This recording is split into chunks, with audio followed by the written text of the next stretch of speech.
Good morning, guys. It is Jonathan with One Big Impact. What's up? It's day one of the One Big Impact 2-week weight loss challenge. Why? Because everybody's off track. Not everybody's off track, but some people are off track, some people are on track.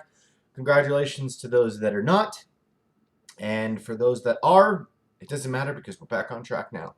So today's video is actually going to be what to expect during the first week of Atkins. So the first thing that I want to say is that you have to remember that this journey, like today's journey, is completely independent from any other journey. Do not connect the two. I don't care if a month ago you went through Atkins induction. I don't care if it was 20 years ago. I don't care what it was. Remember, today is today. Today is Atkins. You've never done it before.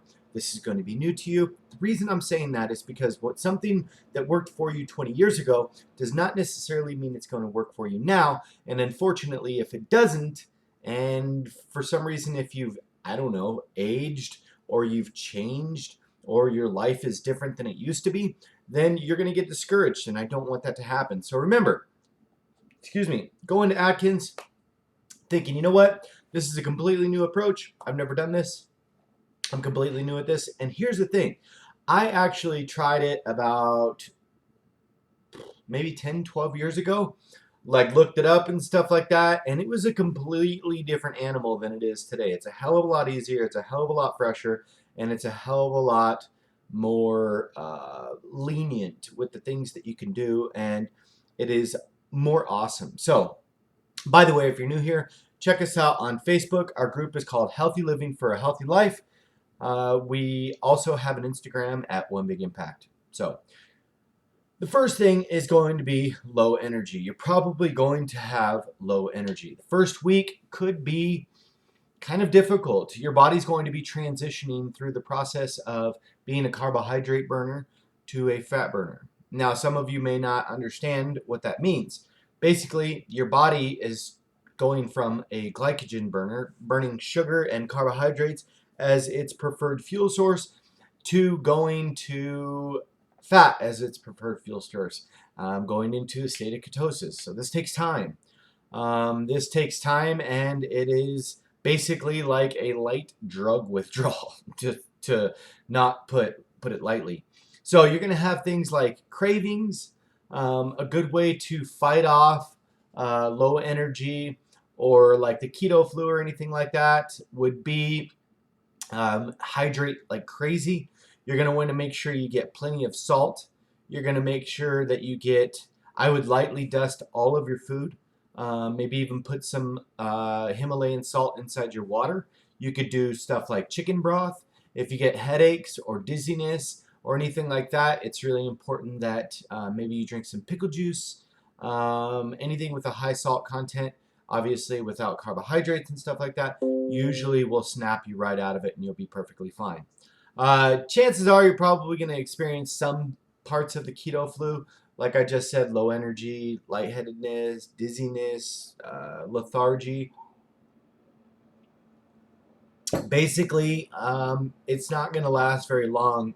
Most people get through it in about 3 to 5 days. Some people take weeks. I will say the most important thing, and this is one of the numbers, the most important thing when doing this is that you must be exact on your food. So if one day you're like 25 carbs, the next day you're like 15, the next day you're like 35, and the next day you're like 20, and you're bouncing back and forth and stuff like that, you are literally going to put yourself through a hell of a lot more hell than you actually need to. So you're actually going keto flu, not keto flu, keto flu, not keto flu. Like, you're going to be screwing with your system. So get a consistent meal plan, focus on it, get your macros right, and don't come out of that state indefinitely. You know, you don't want to pop back out, because every time you do, a lot of the times people will say, well, it was just one day. So here's the thing. Think about this real quick. We're off track a little bit. Think about this. Say you're doing ketosis. It takes 3 to 5 days to get into ketosis. You're peeing on the sticks. They turn purple, keto sticks. I'll put a link in the description below. Also, for the book called Atkins, the all-new Atkins Advantage. And the reason is because a lot of people don't understand what the current Atkins is about. The old Atkins is probably a lot different than what you had imagined. And if it's been a while, or even if you, for some reason, think exercise should not be part of it, this could be a good book for you. But if it takes 3 to 5 days to go into ketosis, you start out on Monday, right? By Wednesday or Thursday, you're in ketosis and you're burning fat and you're finally getting your energy back. Say Saturday, you eat some cake. Cool.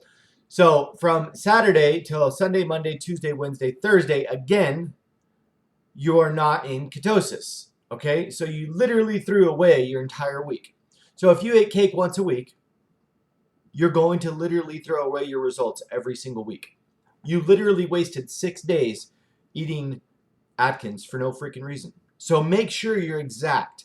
Don't flip up and flip down. And I promise you, the longer you stay in ketosis, your moods are going to be stabilized, your energy levels are going to be stabilized, and you're going to feel a lot better. After the first week, after you actually make that flip and you get out of that first week, or the first 3 days, sometimes your energy is going to skyrocket. It's going to be like way up here instead of boom, boom, boom, boom, boom. It's going to be really, really nice. And the headaches will go away, any kind of side effects.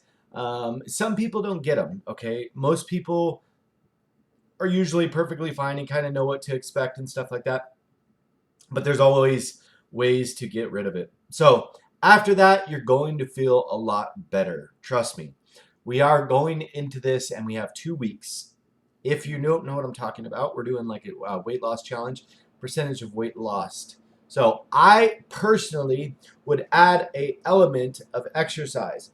Now, I don't know what element of exercise that you want to do. Maybe some light walking, put yourself in a caloric deficit, make sure you're regular with your bowels, drinking a gallon of water a day. If you take your body weight divided by 2, then that would be how many ounces of water. So if I weigh 240, which I do currently because I'm on a strength training program, if I weigh 240, that's 120 ounces of water. So that's a gallon of water because 128 ounces is a gallon.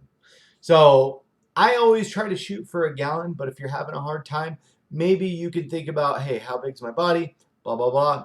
But I would say, generally speaking, anybody that's trying to keep their muscles full and they're trying to stay hydrated because they are naturally diuretic on Atkins, and your body no longer has a way of retaining the water because you're not consuming the carbohydrates that you were, because carbohydrates are like a big sponge, then you need to make sure that you're drinking lots of water. Hydration is key on any level of any fitness journey or any healthy journey. You guys, I hope you guys like my video. Please like, share, comment, and subscribe to our channel. That is the basic overview of what to expect on the first week of Atkins. I wish you the best on your journey. Be stronger than your excuses. Remember to spread love, not hate. Drink your damn water. Stay on track. #TeamBoo, and have an amazing week.